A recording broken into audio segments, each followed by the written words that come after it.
हमारे पास कोई रास्ता ही नहीं बचा था। हमने तो सोच लिया था कि अब डायरेक्ट सुसाइड करेंगे, क्योंकि जेब में खाली 500 रुपये पड़े थे और ये भी रोने लगी थी क्योंकि उस टाइम इनकी हालत भी बहुत ख़राब थी। सिर्फ एक बार बोलने पे उन्होंने सीधा 20,000 रुपये हमारे अकाउंट में डाल दिया था।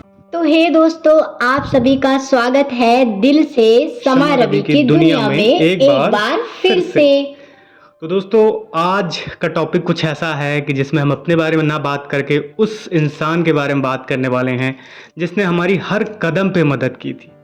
मतलब जब हम लोग घर से निकले थे तो हमारे जेब में मात्र 500 रुपये पड़े थे और वो हम लेके पहुंच गए थे दिल्ली और वहाँ के गलियारों में घूम रहे थे क्योंकि इतना पैसा भी नहीं था कि हम होटल ले लें। और जहाँ हम शादी करने गए थे वहाँ पे भी पैसे की डिमांड की गई थी, तो हमारे पास कोई रास्ता ही नहीं था और हम घर पे वापस लौट के जा भी नहीं सकते थे क्योंकि इनका फैमिली पूरा हम लोग को ढूंढ रहा था। ठीक है। हाँ, और ये भी काफ़ी डरी हुई हम थी। लोग जब पहली बार आ रहे थे तो बाई बस आ रहे थे, तो मेरे पास भी मेरी डायरी में शायद 500 की 2-3 नोट थी पड़ी हुई थी, मैंने जो इकट्ठा करके रखा था, तो मैंने वो भी पैसा ले लिया था। और इनके पास उस टाइम पैसा था नहीं, तो इनके पास पैसा जब नहीं था तो हमने वही पैसे का इस्तेमाल करके आई थिंक जो मतलब बस वाला था उसका किराया दिया और हम लोग दिल्ली उस टाइम गए भी नहीं, आधे रास्ते से ही वापस लौट गए। कुछ ऐसी बात हो गई कि मैं आधे रास्ते से वापस ही जाना पड़ा। फिर वहाँ पे गए तो इन्होंने बताया ना कि इसी के बारे में कि जिन्होंने हमारी इतनी मदद की। फिर उन्होंने हमें गाइड किया, चीज़ों को समझाया कि अब आप दोनों को पीछे नहीं हटना है। अगर आप दोनों ने इतना बड़ा कदम उठाया है तो आप दोनों को एक दूसरे का साथ देना है और बाकी मैं आपके साथ हूँ। आपको किसी भी चीज़ की ज़रूरत पड़ती है तो आप बेझिझक मुझसे कह सकते हो। फिर हम जब दूसरी बार लखनऊ से दिल्ली के लिए निकले, फिर बाई बस हम निकले। उस टाइम तो वाकई में हमारे पास बिल्कुल भी पैसे नहीं थे, बस आप ये मान के चलो हमारे पास आने जाने का जो किराया होता वही था। हम ये सोच रहे थे कि बस किसी तरह दिल्ली पहुंच जाएं, क्योंकि दिल्ली में हमने एक वकील हैं उनसे कांटेक्ट किया था, तो उन्होंने कहा हमारी शादी वो आर्य समाज से करवा देंगे। वो भी ऑनलाइन कांटेक्ट किया गया था, ऑनलाइन बातचीत हुई थी हमारी। और सबसे बड़ी प्रॉब्लम है दिल्ली में बहुत धोखाधड़ी होती है। तो हम लोग आ तो गए थे आंख बंद करके, ठीक है। इन्होंने बोला नहीं हमें जाना है, क्योंकि हमारे पास कोई रास्ता था ही नहीं। ऊपर से इनकी फैमिली भी हमारे पीछे पड़ी हुई थी।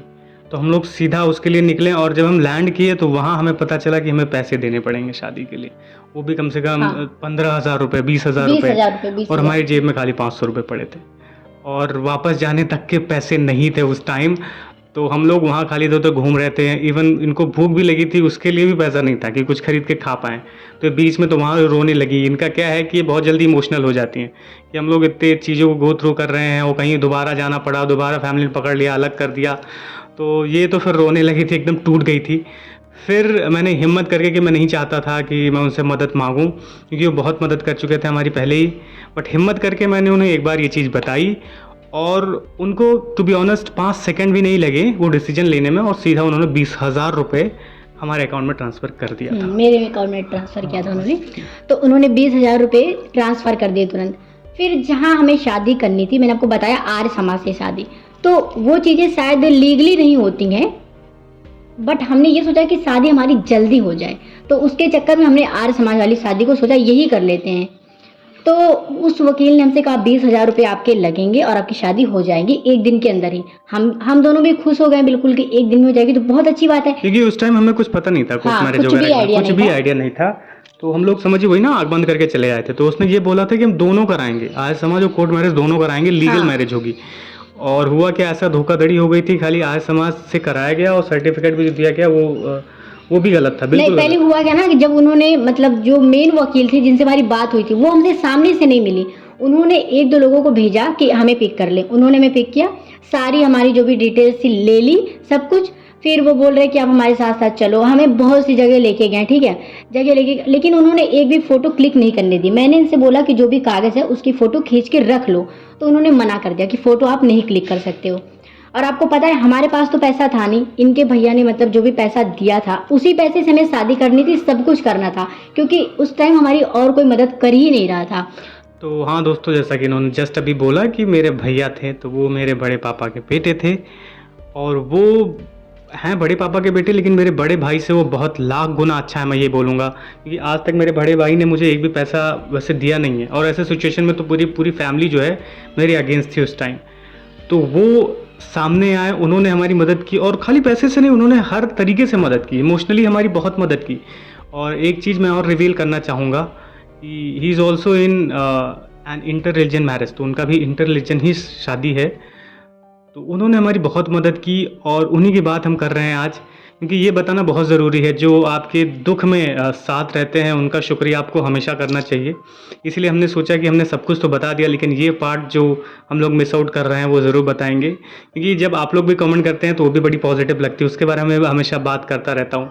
तो ये चीज़ भी हम लोग मिस आउट नहीं कर सकते थे, आप तक ये पहुँचाना बहुत ज़रूरी था कि आखिर ऐसे दुख के समय में कौन किसके साथ आता है और कौन किसकी मदद करता है। इवन क्या होता था ना, एक भी बार वो भैया शमा से नहीं मिले हैं, लेकिन फिर भी वो बहुत भरोसा करते हैं इसके ऊपर। तो क्योंकि खाली उन्होंने बात ही किया है इनसे। हाँ, क्योंकि जब हम दोनों के बीच लड़ाई हो गई थी, ये चले गए थे, तो मैंने उनसे कांटेक्ट किया था, तो उन्होंने ही फिर इन्हें समझाया था और भेजा था।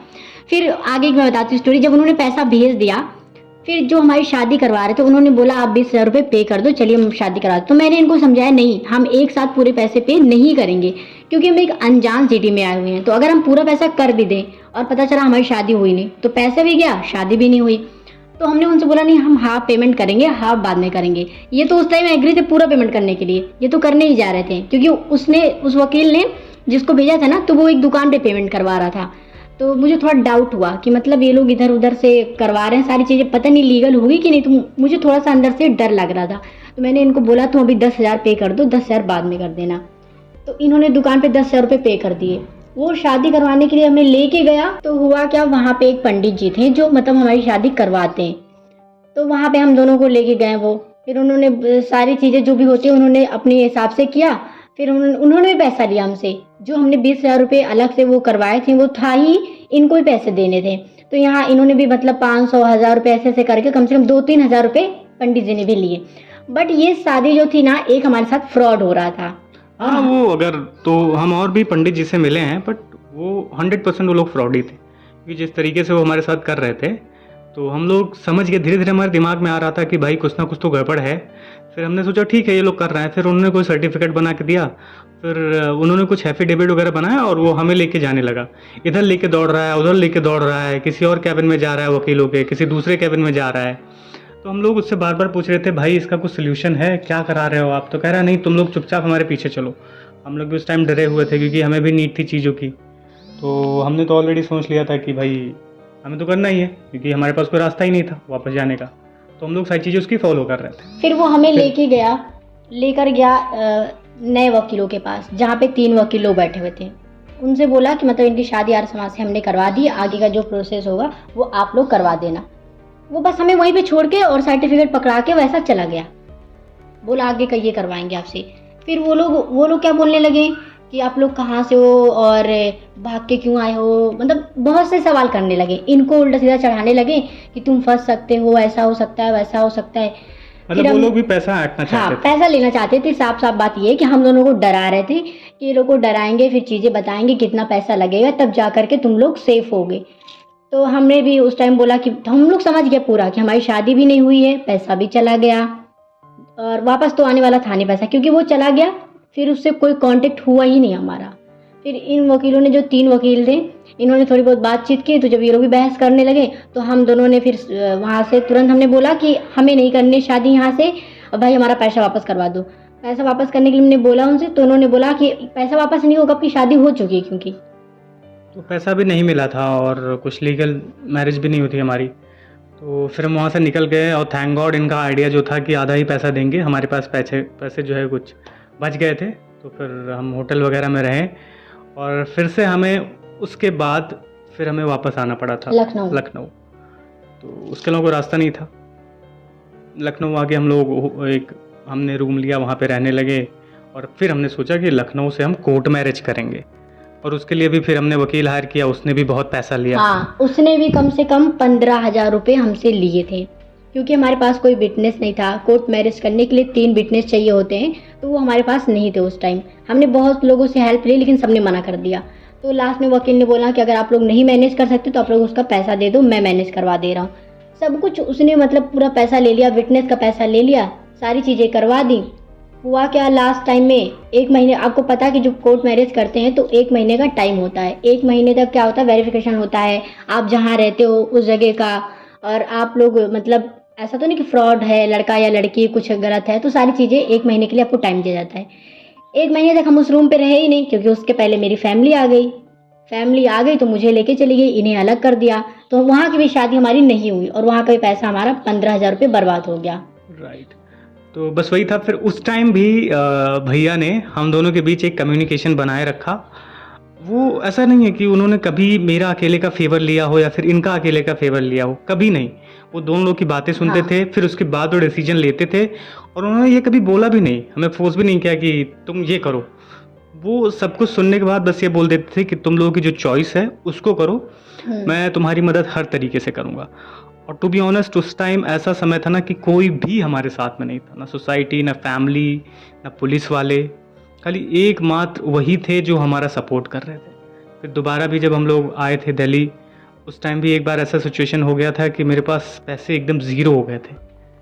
और इन्होंने क्या किया, क्योंकि इन्होंने मेरी हालात देखे कि मैं बहुत परेशान हूँ, ऐसी ऐसी चीज़ें हो रही हैं, तो इन्होंने उनको कॉल कर दिया। मैं नहीं कर रहा था क्योंकि ऑलरेडी मैंने इतने सारे उनसे पैसे लिए थे, तो मुझे ऐसा बुरा लग रहा था कि ये तो गलत बात होगी फिर बार बार उनसे बोलना। तो मैं तो नहीं बोल रहा था, फिर इन्होंने मेरा टेंशन देखा तो इनको फिर रहा नहीं गया, फिर उन्होंने उनको कॉल कर दिया। फिर बातचीत हुई तो उन्होंने बताया कि ऐसी ऐसी प्रॉब्लम हो रही है, काम का भी बहुत वो है अभी, तो उनके पास पैसे नहीं, इसलिए बहुत परेशान है। और फिर उन्होंने इमीडिएट ट्रांसफ़र कर दिया, मतलब जो भी हो सका उन्होंने तुरंत भेज दिया। मतलब ऐसा कभी होता ही नहीं था जब हम लोग उनको बताएं कि ऐसी हमें नीड है, और वो कभी भी एक सवाल पूछें कि किस लिए चाहिए तुमको, क्यों चाहिए तुमको, बस वो तुरंत भेज देते थे कि ठीक है, तुम लोग जिस कंडीशन में हो मैं समझ सकता हूँ क्या सिचुएशन होगी। तो उन्होंने एक भरोसा जताया हम पे, और इसीलिए कभी कभी हम सोचते हैं कि हमें कुछ ऐसा करना है साथ में कि हम उनको प्राउड फील करा पाएँ कि अगर उन्होंने हमारी मदद की है, उन्होंने हमारा साथ दिया है, तो वो बेकार ना जाए। हाँ, और वैसे वो हमें हर चीज़ में सपोर्ट करते हैं। वो तो ये भी बोलते हैं कि तुम कुछ करते हो तो करो, बट समा को भी कुछ करवाओ, उसको बोलो अपने पैरों पे खड़ी हो जाए, कुछ ऐसा करे वो। लेकिन अभी आपको पता है हमारी कंडीशन सही नहीं है, तो और पहली बात तुम बाहर जा नहीं सकते, और दूसरी बात अभी हमारे पास उतना पैसा नहीं है कि मैं कुछ करूँ। मैंने सोचा था कि मैं ब्यूटिशियन का कोर्स करूँगी, क्योंकि मेरे पास कुछ मेरी मार्कशीट वगैरह नहीं है, तो मैं आगे पढ़ाई नहीं कर सकती। आपको पता होगा कि विदाउट मार्कशीट आप किसी चीज़ का पेपर नहीं दे सकते, कोई फॉर्म नहीं फिल कर सकते। तो मैंने बीए तो किया हुआ है, लेकिन मेरे पास कोई भी मार्कशीट नहीं है, सब घर पे है, तो वो मार्कशीट तो मुझे मिल नहीं सकती है। तो इसलिए मैंने सोचा था कि पार्लर का कोर्स करूँगी, तो उसके लिए भी 1.5 लाख रुपए लगेंगे। तो इसलिए हम लोगों ने उसको अभी तक मतलब ऐसे ही बस सोच के रखा है कि जब आएगा टाइम, हमारे पास पैसे होंगे, तो हम कोर्स कर लेंगे। और देखिए, यूट्यूब ऑब्वियस सी बात है, अगर हम आपको स्टोरी बता रहे हैं तो हम लोग बार बार क्यों बोलते हैं आप लोग सपोर्ट करिए, प्लीज़ सब्सक्राइब करिए, ज़्यादा लोगों को सब्सक्राइब कराइए, लोगों को बोलिए कि हमारी वीडियोस देखें, क्योंकि एक ये इनकम सोर्स बनेगा हमारे लिए, तो हो सकता है हमारा जीवन अच्छा हो जाए। इसी वजह से हम लोग इतनी मेहनत कर रहे हैं, और यहाँ आने के बाद हमें पता चला कि एक परिवार मिलता है। ठीक है, आप लोगों से बात करके अच्छा लगता है हमें, क्योंकि वही होता है ना कि सोसाइटीज़ एक्सेप्ट नहीं करते हमारे रिश्ते को, उनकी नज़रों में हमने बहुत बड़ा पाप कर दिया है। ठीक है, और जहाँ हम लोग रहते हैं वहाँ पे भी हमने फ़िलहाल झूठ बोल के हम लोग रह रहे हैं, उनको भी अगर पता चल जाए तो 1 मिनट नहीं लगेगा, वो हमें यहाँ से बाहर फेंक देंगे। तो बहुत सारे सेक्रीफाइसेस करने पड़ते हैं एक ऐसे रिश्ते को चलाने के लिए। तो आप लोग से मैं हमेशा कहता हूँ कि पॉजिटिव कमेंट्स करिए, जो भी है जैसा भी है, और अगर कुछ गलत कर रहे हैं तो वो भी हमें बताइए। हम बिल्कुल मानते हैं कि हम लोग छोटे हैं, कुछ गलतियाँ होती हैं, कुछ बातचीत करने में हमसे कुछ निकल जाता है, तो उसके लिए भी हम लोग ऑलवेज़ वेलकम करते हैं कि हाँ, और हमें आप लोग बताइए भी कि हम लोग कैसी वीडियोस बनाएं, आगे क्या करें, कैसे वीडियोस आपको ला के दिखाएं। क्योंकि जैसे होता है कि अभी तो हम अपनी स्टोरी आपके साथ शेयर कर रहे हैं, बहुत सी बातें हैं, तो सब एक एक दिन होता है ना कि याद आती रहती है, तो हम सोचते हैं कि आज आपको ये बता दें, आज आपको ये बता दें। और बहुत से लोग बोलते हैं कि आप डेली ब्लॉगिंग करो, तो आप बताओ कि हम घर में रह के डेली क्या ही ब्लॉगिंग कर सकते हैं, वही डेली का रूटीन है मॉर्निंग से इवनिंग तक। तो हम सोचते हैं कि आप लोग कुछ आइडिया दो हमें, अगर आप और लोग के बाकी पास। एक और कमेंट था जो कह रहा था कि आपने गांव वालों के बारे में इतना बुरा बोला, तो शमा ने वो चीज़ बोली थी, बट उन्होंने ऐसा नहीं कहा था कि हाँ, मैं बट मेरे कहने का सेंस ये नहीं था कि हर कोई वैसा होता है। जैसे होते हैं ना कुछ बुजुर्ग लोग होते हैं जिनकी सोच जो होती है बहुत ज़्यादा कट्टर वाली होती है, वो हिंदू या मुस्लिम, उनकी सोच वैसी वाली होती है, तो मैंने उन लोगों के लिए बस बोला था। हाँ वही है, जो भी देखिए जैसे भी हैं गांव में होती है, हमने फेस किया है, तो हम वो चीज़ आपको बता रहे हैं। और मैं समझ रहा हूँ कि यंग लोग जो आ रहे हैं वो ऐसे नहीं हैं, तो हम लोग उन लोगों को कभी ऐसा नहीं बोलते। जो लोग हमारे साथ ऐसा किए हैं उनके बारे में हम बोलते हैं, तो प्लीज़ उस चीज़ को लेके आप माइंड ना करें। और कुछ बोलने में गलतियाँ होंगी होंगी, क्योंकि हम लोग ऐसा तो है नहीं, बहुत एक्सपीरियंस्ड हैं, यहाँ सब चीज़ें हमें पता है। तो आप लोग हमें गाइड करते रहिए, आप हमें बताते रहिए, ऑफेंड मत होइए किसी चीज़ से, बुरा मत मानिए प्लीज़। गर्मी बहुत ज़्यादा हो रही है, हम लोग गर्मी में वीडियो बनाते हैं, इसका रीज़न आपको पता है क्योंकि आवाज़ जो है वो आप तक पहुँचेगी नहीं। अगर हम फ़ैन या कूलर कुछ भी ऑन करते हैं तो आवाज़ नहीं जाती है, इसलिए हमें फ़ैन कूलर सब कुछ बंद करके वीडियो बनानी पड़ती है। तो गर्मी से पूरे हम गीले हो जाते हैं। तो बाकी चलिए हाँ, इस वीडियो को यहीं ख़त्म करते हैं और मिलते हैं फिर अगले और वीडियो हाँ, में। अगले वीडियो में मिलते हैं। और आप लोग ऐसे ही प्यार बनाए रखिए, सपोर्ट करिए और प्लीज़ अगर आपको वीडियो पसंद आती है तो वीडियो को लाइक कीजिए और चैनल पे अगर आप नए हैं, पहली बार हैं, तो चैनल को सब्सक्राइब कीजिए।